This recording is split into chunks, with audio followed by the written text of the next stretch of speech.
السلام علیکم سامعین، آج ہم ایک ناول کا آغاز کر رہے ہیں۔ اس کا پہلا ایپیسوڈ آپ کے سامنے حاضر، اور اس ناول کا عنوان ہے زندگی سے گلہ نہیں، اور کوشش کریں گے کہ میں اس کے عنوان کا حق ادا کر سکوں۔ تو آغاز کرتے ہیں۔ یہ کہانی ہے ایک ایسے انسان کی جو اپنے ماضی سے بخبر ہے، جو سب کچھ ہونے کے باوجود یہ بھول چکا ہے کہ وہ کن راہوں سے گزرا ہے، وہ کون ہے، وہ کہاں سے آیا ہے اور اسے کہاں جانا ہے، اور قدرت اسے کہاں کہاں سے کس کس آزمائشوں سے لے کے گزرتی ہے، اور کون سا ماحول اس پہ کیسے اثر انداز ہوتا ہے۔ آئیے ہم اس کو دیکھتے ہیں۔ پھولوں کا موسم آ چکا ہے، راستے دور دور تک اجنبی تاثر پیش کر رہے ہیں۔ دوپہر کی دھوپ اپنی کرنوں کو بکھیرے پوری طرح جلوہ گر، موسم کی نوعیت قدرے مناسب، نہ زیادہ گرمی نہ ہی زیادہ سردی۔ کلیاں شاخوں پر موتیوں کی طرح اپنا حسن بکھیرے ہوئے زندگی کے حقیقی حسن کا منہ بولتا ثبوت دکھائی دیتی ہے۔ وقت اپنی منازل طے کرتے ہوئے جیسے ہر شے اپنے مدار میں رہن رکھتی گئی ہو۔ قید حیات ایک کڑوے سچ کی شکل میں ہر جگہ نمایاں نظر آ رہی تھی۔ ہم کون ہیں، کہاں سے آئے ہیں، ہمیں کہاں جانا ہے، جانا بھی ہے تو کیوں، آئے بھی ہیں تو کس لیے۔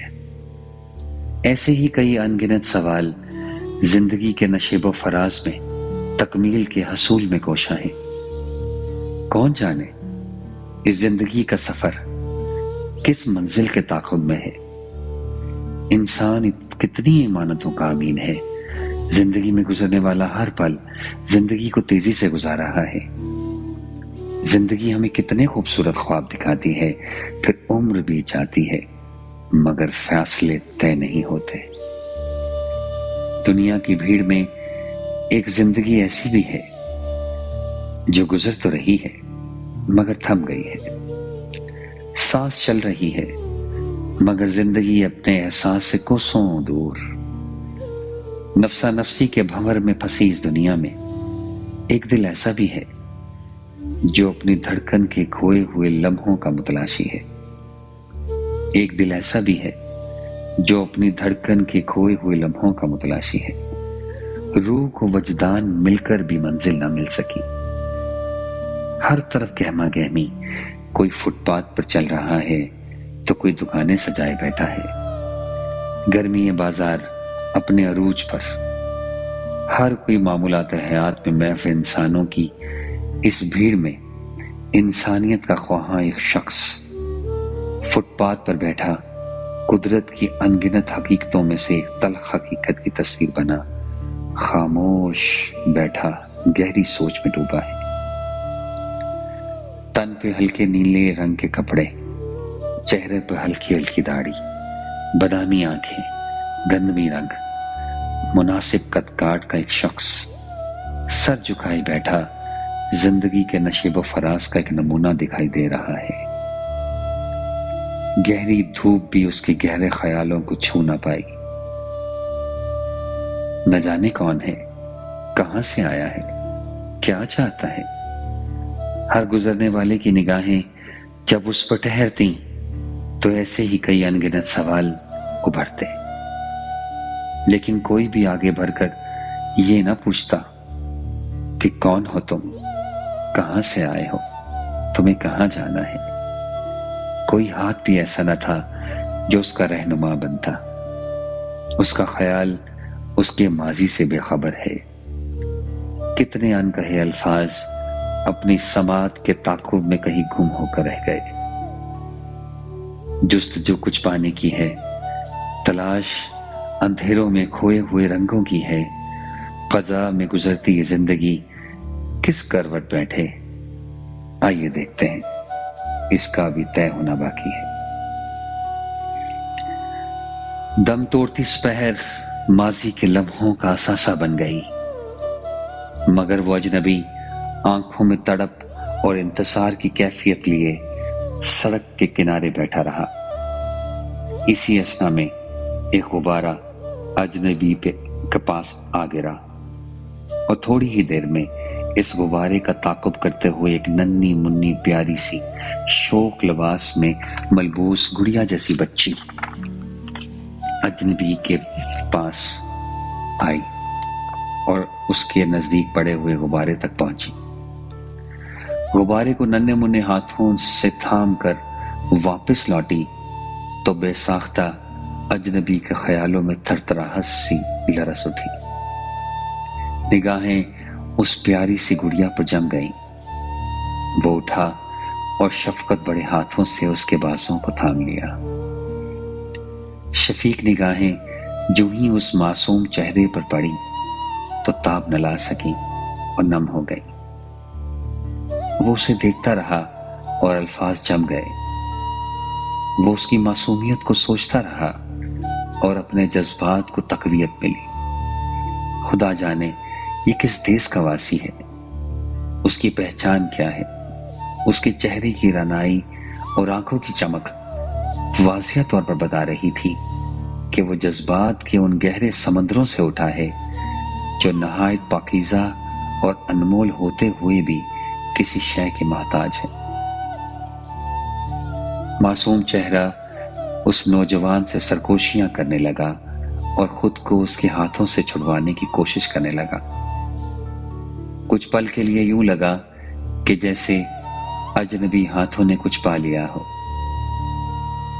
لیکن یہ گمان اچانک ایک زوردار آواز کے ساتھ مٹ گیا۔ یہ اس بچی کا باپ تھا جو اسے ڈھونڈتے ہوئے یہاں آ پہنچا۔ اس نے آگے بڑھ کر اپنی بچی کو اجنبی ہاتھوں سے چھین لیا۔ آؤ دیکھا نہ تاؤ اور اجنبی پر برس پڑ، اس سوچ میں کہ شاید یہ میری بیٹی کو اٹھا لے جانا چاہتا تھا۔ آنن فانن اس نوجوان کو پیٹنے لگا۔ اجنبی کہتا بھی تو کیا، اسے تو خود معلوم نہیں، کیونکہ جو چاہتوں کا درد اپنے دل میں رکھتے ہیں وہ کسی کو دکھ نہیں پہنچا سکتے۔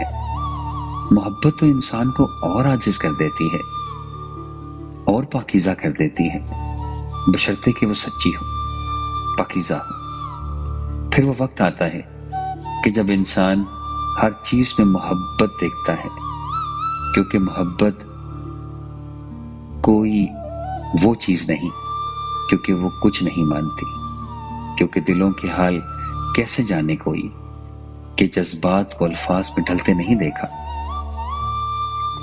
دیکھتے ہی دیکھتے لوگوں کا ایک ہجوم اکٹھا ہو گیا۔ وہ شخص آگے بڑھا اور معاملہ رفع دفع کروایا۔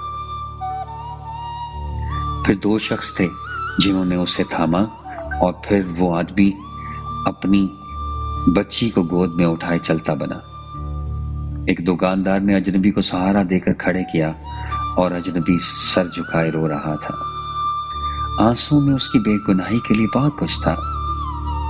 دکانداروں نے کپڑوں کو سنوارا تو اتنی دیر میں اس کا ملازم بولا کہ یہ لڑکا صبح سے یہاں بیٹھا ہے مالک۔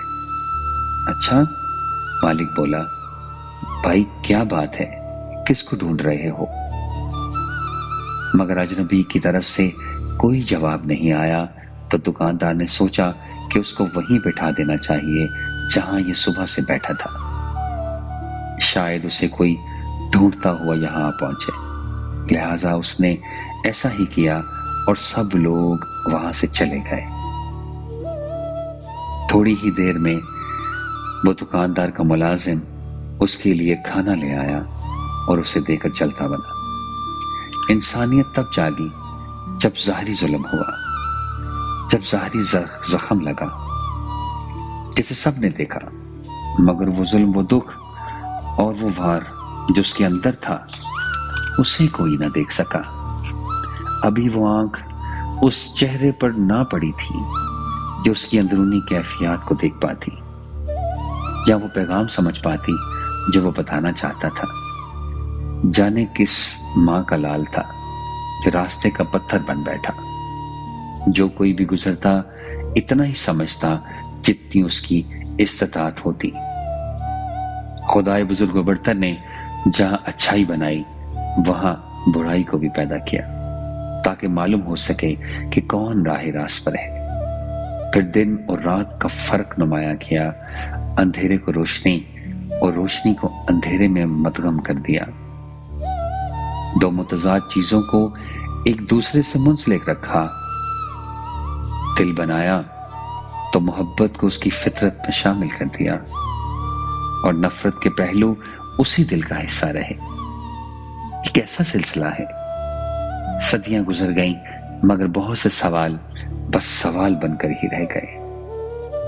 انسان ہر شے کو بیان کر سکتا ہے، یہاں تک کہ چاند ستارے بھی اس کی پہنچ سے دور نہیں، لیکن جذبات کو الفاظ دینا ایک انتہائی مشکل عمل ہے۔ وہ حس جو اس گہرائی کو جان سکے کسی کسی میں ہی پائی جاتی ہے، اور اس کی پہچان رکھ سکے وہ ہر ایک کے لیے ممکن نہیں۔ کیا خوب کہا، دل دریا سمندروں ڈونگے، کون دلا دیا جانے ہو۔ پہلا ایپیسوڈ یہیں پہ اختتام ہوتا ہے۔ نیکسٹ ایپیسوڈ کے ساتھ حاضر ہوں گے، انشاءاللہ آپ سے پھر ملاقات ہوگی۔ السلام علیکم۔